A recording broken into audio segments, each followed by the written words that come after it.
Hola a tots i totes, us vull presentar el programa dels 24 llibres.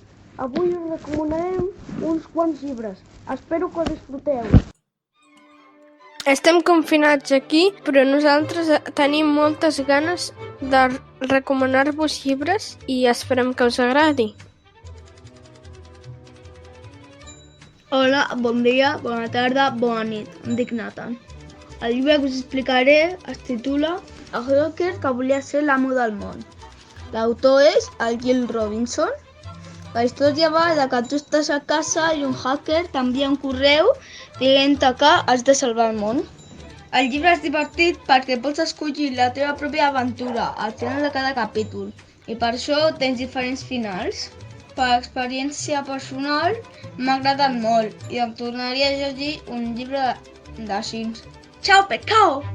Bon dia a tothom, em dic Duna.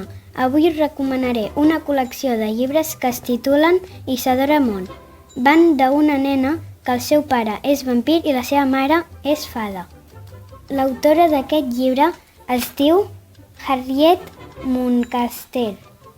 El primer llibre parla de l'escola. Ha de triar si anar a l'escola de vampirs o anar a l'escola de fades.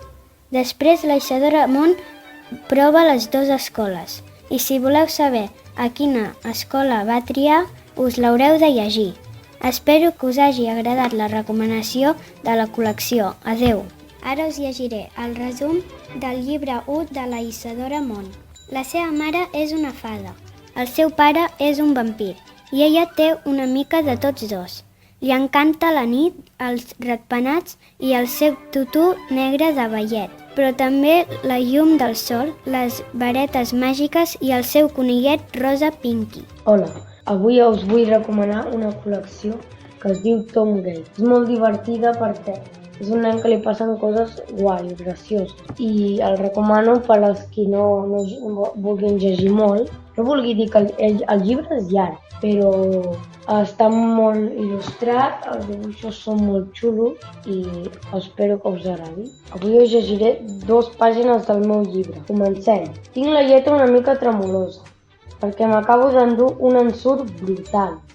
Necessito recuperar-me. Busco les galetes per a emergències, que amago sota el llit, perquè això és una autèntica emergència. Fiu, això ja està millor. Us explicaré el que m'ha passat. Va, era al lavabo, fent veure que em dutxava, mentre llegia un còmic, com fas tu, quan algú ha començat a picar molt fort a la porta. Sabia que era la meva germana Dèlia, i he passat d'ella. I aleshores ho ha fet un altre cop, i un altre, i un altre. Era un soroll molt estrany, però jo ni cas. Seguia llegint cada pàgina del còmic, molt a poc, i al final, quan he acabat, he obert la porta del lavabo molt lentament. Jo ja m'esperava veure la Dèlia escridansant-me per tardar tant, però no, m'esperava gens veure això.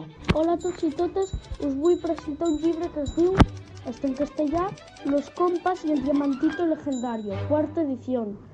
És un llibre molt emocionant, que són 3 amics que tenen moltes aventures i un d'ells és un gos i han com els titans que venen de sota de l'infern que volen conquistar el món i ells han de parar-lo amb un diamant que es converteix en una espasa capaç de derrotar-los i tornaran a ser a l'infern. I aquests 4 no tenen superpoders ni res, però cadascú té una habilitat. Hi ha un que està tot el dia al llit, però que té molta intel·ligència. L'altre és molt atrevit i l'altre és molt còmic, molt graciós. Espero que s'agradi. Gràcies per escoltar-me. Hola, em dic Mansimret i avui us vull recomanar un llibre que es diu La màgia de l'escola de Sosterioso. És un llibre que he llegit en el Fiction Express i és on pots llegir llibres en català, en castellà i en anglès. També pots contestar preguntes. Quan acabes el capítol te diu qüestionari i després fas les preguntes, contestes i segueixes llegint. I va sobre una nena que va a una escola Són uns mags, però no normals, com si desastre natural. Ho posa allà, Després, quan ella està dormint, sent que hi ha algú que està fent servir el seu drac. Si us interessa, el podeu llegir. I ara us vaig a llegir una petita part del llibre. Era una nit negra i silenciosa.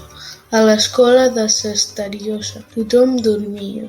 Tots els alumnes descansaven després de dies intensos d'aprenentatge. Eren aspirants a grans mags, però no eren uns aspirants qualsevols. Eren uns autèntics desastres. No hi havia ni un que se salvés d'altre cometre errors connectats en la utilització dels conjunts i les pocions bàsiques.